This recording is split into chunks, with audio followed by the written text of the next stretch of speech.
Hey Siri, what fantasy sports podcast should I listen to?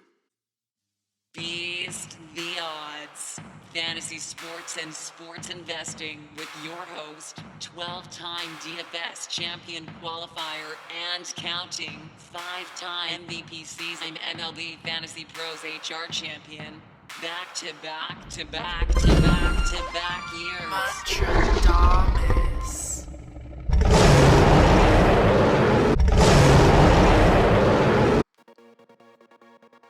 Beastome Nation, happy Friday. It's a fantasy basketball Friday. This is actually the last fantasy basketball Friday of the year where there's not fantasy baseball at the same time. So this is a very, cherish this Friday right here. And to cherish it, in honor of cherishing it, I'm going to be doing a Beast the Odds. We haven't done this in a while, but of an NBA rundown full court press. Let's jump game to game. We're going to get DFS plays, we're going to get Vegas plays, and we're going to win. And it's going to be a great Friday night if you tune into this podcast. So let's jump straight into it. Brooklyn at Detroit. First instinct always with Brooklyn at Detroit is that Brooklyn should dominate. But let's not forget, this Brooklyn team doesn't have Kyrie or KD. So it's really just a bunch of scrubs and James Harden, Bruce Brown, Joe Harris, Jeff Green, DeAndre Jordan. I love DeAndre. Nicholas Claxton, Tyler Johnson, Blake Griffin. I love Blake Griffin as well. And Lulu. So this is not, your grandfathers. I shouldn't even say your grandfathers. I should say your late 2020 Brooklyn Nets. Was Harden with them? Anyways, you know what I'm talking about. This is not that same Nets squad. With the Pistons trade away DeLon Wright, and it seems like they've traded away their entire identity just throughout this year. Derrick Rose is gone. Blake Griffin. Revenge game. I don't think Blake cares. Blake's going to play 22 minutes max. Anyways, this Detroit Pistons team is in complete rebuild mode, but they kept Jeremy Grant. They have Mason Plumlee, Bay Ken Ball, and then Frank Jackson, Wayne Ellington. I have a bunch of Frank Jackson rookie cards. I got him for the low, and now look at him starting against the Brooklyn Nets. Just for that, Frank Jackson is going on the daily fantasy squad of the day. No questions asked. Rest of this team, you got role players. You got Josh Jackson, Diallo, Dennis Smith Jr. There's no one really for daily fantasy, but what there is a problem is that there's a lot of them, and the Brooklyn Nets cannot contain all of these role players. It's going to be too close of a game. I would not touch it for Vegas. James Harden, yes, definitely got to go with James Harden. And Frankie J. Someone else in Detroit's going to step up, but Frankie J for 3.5, you got to take it. Next game, Phoenix at Toronto. First instinct here is that both these teams really like to play small. I know DeAndre Ayton's their center, but DeAndre Ayton, to me, he's not a dominant big man post moves. Yeah, he's got post moves, but he's not like Shaq. He's kind of like a soft big man. Anyways, Toronto, they run Pascal at the 5, so those two guys, they don't really match up well with each other, but it's just going to create more minutes for Boucher, and then Jay Crowder's going to be on Pascal, and Bridges is going to be on Fred VanVleet, and OG's going to be on Booker, and Chris Paul and Lowry are going to match up. This, to me, is just a very even game, no clear advantage. I'm surprised the Raptors kept Kyle Lowry after they basically gave him a farewell tour, and then we're like, psych. They got Drake and everything doing this, call in, FaceTime. Anyways, Boston Celtics, Milwaukee Bucks. What do we have here? We have what I would like to think maybe at some point was a potential Eastern Conference Championship game, but not really. Evan Fournier was a great move for Boston. He's not going to be there today. Drew Holiday, Marcus Smart, that's going to be a matchup right there. And then, I don't know. Yeah, that's at least what Boston's going to want to do, but that's probably not going to be. Chris Middleton, Jaylen Brown, two wiry guys. These are just like wires. So it's going to be tough for either of them to really get anything going. Giannis and Tatum, that's a big-time matchup right there. One that Tatum is going to be on the wrong end of, but I don't want to touch it for daily fantasy. What is interesting, though, for Milwaukee is Portis and PJ Tucker out, so maybe this could be a game where Brook Lopez gets 30-plus minutes. Wouldn't be surprised. And I don't know. Giannis can't do it all. Tatum likes to stay behind the three-point line. Brooks going to have to get some boards tonight. In the end, who's going to win this game? If I wouldn't even touch either side because both teams are so evenly matched. No one's got a clear-cut advantage. Avoid this game.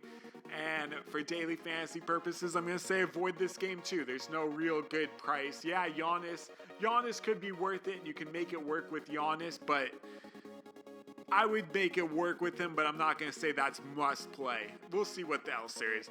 Anyways, Portland at Orlando. Now, Orlando gave up basically their whole squad, and Terrence Ross is injured, so that means it's a Michael Carter-Williams show. Throw him in at the point. Bacon, he's going to shoot a lot as well, not afraid to put it up. James Ennis, he plays D, but Okeke, do you love me, is going to be shooting a lot of shots as well, but Covington playing D on him, that's going to limit him. Derek Jones, Enos, forget that matchup. Anthony Simons is playing tonight at the point. Damian Lillard's sitting it out. CJ McCollum scored, 35 points in his last game. So, he's feeling himself. But Bacon and James Enos, those guys are going to play a lot of defensive heat on him. And Derek Jones, he cannot really shoot. Well, he can't really shoot. He's more of just a dunker. Covington, Okeke can stop him. That's going to be a fun matchup. But Orlando's going to need a lot of offense from that matchup. Michael Carter-Williams, though, it's his show. He's got to be on your daily fantasy squad. I'll give you that one. Birch against Nurk. Nurk should win that one. Sounds like a Bert and Ernie thing. And then Enes Kanter to make it even sound more like Bert and Ernie. He's going to do his thing as well against whoever, Mo Bamba, whatever they put. Orlando's bench is weak. Jason Randall, Kareem Maine, a rookie card that probably won't even be made. Portland should win. They have more scores by a lot, so we're going to put them on the money line. All right, let's keep it rolling. Miami Heat, Charlotte Hornets. This used to be a playoff matchup. LeBron James, Miami, Al Jefferson, Charlotte, 1-8 seed. Miami swept him. Now we got Kendrick Nunn, Jimmy Butler, Duncan Robinson, Trevor Ariza, and Bam. So Miami's going with a new look as of late. Kelly Olynyk, I like this new going with the stretch 5. I've stretched 4 with Ariza at the 4 and Bam at the 5. I feel like that just fits the NBA more. Olynyk's more an off the bench type of guy. I don't believe he's going to be playing in this one either. Miami will keep it this way, though. This is how you defend a team like Charlotte. A team like Charlotte that can shoot with P.J. Washington, Gordon Hayward, Rozier, Graham. Now, Miami does play good D, and Charlotte is just going to rely on their shooting. So Miami's going to have to turn this into a high school basketball game. Just play really good D, score on money possessions.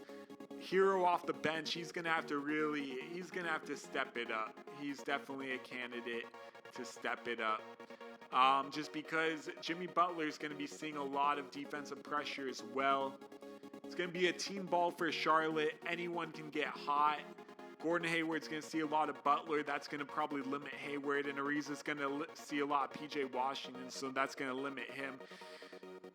Charlotte's got guys off the bench that can drain. Bridges, Monk. Well, Bridges doesn't drain. He dunks more, but he's better than Derek Jones. We'll give him that. And then Zeller, he's going to make some noise.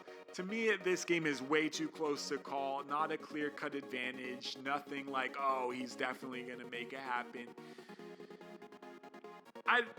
There's nothing. Bam against Bismack. Bismack shuts down centers like Bam. I'm not in love with that game. Let's move on. Denver at New Orleans. I mean, Denver's run with their classic starting 5, Murray, Barton, MPJ, Millsap, Jokic, but they have no bench. That's a problem with Denver. No bench at all. And then on the opposite side, you got the Pelicans. So you got Zion against Millsap. Now, a lot of people like to think that maybe, just maybe, prime Paul Millsap is better than Zion Williamson of today. I could see it, but regardless, that's not a really family-friendly matchup for Zion in this one. He's not going to be able to do what he wants to do. Brandon Ingram's going to have to take over this game more or less against Michael Porter Jr. and Barton because no one on the bench can guard Ingram as well. Jokic against Adams. Now, this is a good matchup for Jokic, the fact that he'll be able to get a lot of rebounds because Steven Adams is not really a threat. You really just have to stand underneath the rim, because Steven Adams will set the pick, then get out of the way, and then you know he's not getting the ball back, so just get the rebound. Jokic, over rebounds, book it. If it's 10.5, book that. In the end, who's going to win this game? It's too even to call, because Pelicans have a way better bench than the Nuggets have, and to me, that's scary enough, because the Nuggets bench could get dominated, and any lead that the Nuggets starters build is very vulnerable, and in the end, I don't like that type of game. Houston Rockets, Minnesota Timberwolves. The John Wall show begins. There's no more Victor Oladipo, so Wall's going to be a ball hog. Christian Wood against Karl Anthony Towns. That's a great matchup, one where both guys are going to dominate very easily. And then on the rest of the Houston Rockets, we'll start with them, is really just defenders, role players. House Jr., Tate, KJ Martin, Kenyon Martin's son. Sterling Brown, he's more of a facilitator, but they're going to need him to shoot just because of what they have, but not like a guaranteed dominant game by any means. But this is really going to be the John Wall, Christian Wood show for the Timberwolves. Timberwolves have weapons. Anthony Edwards against House, most likely. That's going to be a fun matchup to watch. Edwards, he's going to shoot a lot. You can guarantee that Edwards will shoot a lot. He could easily break 20 points in this one. Ricky Rubio, he's going to get burned. Wall's going to burn him. It's not even going to be close. And to me, that just completely eliminates any chance that Minnesota has of winning this game. Though Karl Anthony Towns will be a beast. In the end, you can go over on the points on Wall, over on the points on Wood, over on the points on Cat, and just for fun, small on over on the points for Edwards. It's going to be a fun game. I like the over in this. Now, it's tough to say definitely over, though, because they are giving it a high number. And to me, when we're building our ultimate play, I'm going to say that it's better to do the player props than it is to take the over in that game. Because both those teams is really just defenders. Jaden McDaniels, Jared Vanderbilt. Noel can shoot. Jake Layman, 1-3 a game. Wancho, Naz Reid. It's just, I know Wancho can shoot too, but it's not great. It's not like everyone's going to be scoring. I like Charlotte to score more points, or at least have more opportunities to get buckets. Anyways, let's keep it going. Indiana Pacers, Dallas Mavericks. Pacers are a good team right now. After getting LeVert, they got Brogdon, Sabonis, Turner. Now Luka is not playing tonight for Dallas. So that's a huge loss for Dallas. So that means it's going to be the Porzingis show. But I'm going to tell you this. Miles Turner is a Porzingis killer. And then Sabonis is going to be able to do whatever he wants against Kleber, against Powell. You know, they're going to be able to run whatever they want. Dorian Finney-Smith, yeah, he might guard Sabonis at times. But they got shooters. Holiday, LeVert, Brogdon's going to dominate as well. Then they got TJ McConnell off the bench running a great show. They got Jeremy Lamb who can shoot, McDermott. This Indiana Pacer team is going to win. Indiana money line. And the fact that they're giving you +1, that's crazy. That's crazy. Indiana's going to win that game. That's a good one right there. I'm trying to think, how can Josh Richardson, could he get hot enough? No, because Holiday's probably going to be guarding him. And Brunson's not going to get hot enough. They got Burke off the bench. Yeah, it's going to be a team effort. Tim Hardaway Jr. can always shoot. But you know that Indiana Pacers they have so much offense that one guy that you know has a good chance to shoot, but not necessarily make him, is going to lead the way. I like Indiana in this game. All right, let's keep it rolling. Memphis at Utah. Ja Morant, Grayson Allen, Dylan Brooks, Kyle Anderson, Jonas Valanciunas. On the other end, you got Utah with Conley, Donovan Mitchell, Bogdanovich, Royce, and Rudy Gobert. Both teams running with their usual starting fives here. Now, here's the thing about this game, is that both teams are like caveman style offenses. They have a big man. They use him all the time in pick and rolls. Like, it's just essentially going to happen. Jonas moves like a caveman. Gobert's got some speed to his game. When you look at this, though, I mean, you'd like to think Conley and Donovan Mitchell and Bogdanovich are just going to be able to score against Morant, Allen, and Brooks. Like, that should just happen. And then the bench, you just got Ingles, Clarkson, Favors. They just got a better bench because Clark, Bane, and Winslow. I mean, Clarkson is not playing well. I'll start with that right there. Clarkson is not playing good basketball at all. Morant should have a good game against Conley, but Conley is known to be a defender. But Donovan Mitchell really is the guy that needs to take over this game. I would say over on the points for Donovan Mitchell. As long as it's 21 and a half, I would go over. If it's 21 and a half, I'd go over. He could easily score 24 to 26. Maybe even 30 if they really are going to win this game. But to me, it's very close to say who's going to win. So now here's another alternative way of thinking of it. Would you rather have the player props of all the Utah guys points-wise or the player props of Memphis guys points-wise? And to me, Utah is the safer route.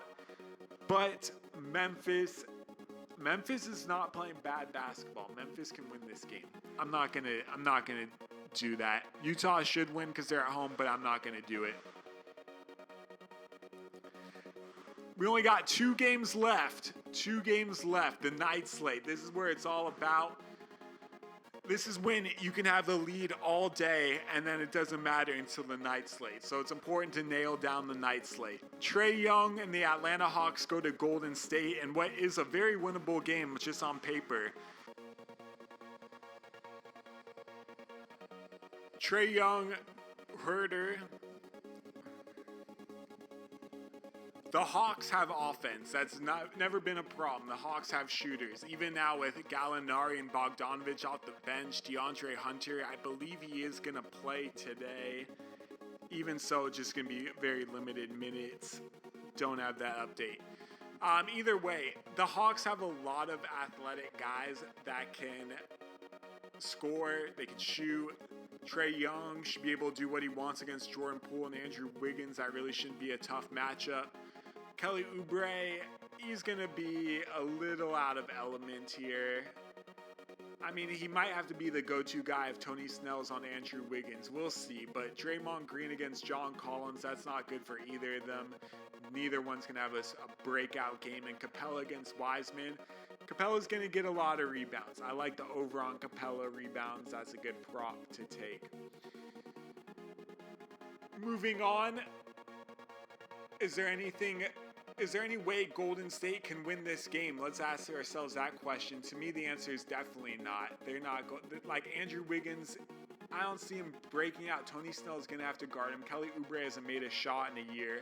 And no one on offense really stepping up while Atlanta's just filled with scores. Atlanta money line, book it. Last game of the night. Cleveland Cavaliers at Los Angeles Lakers. LeBron James not able to play against his old Cleveland squad.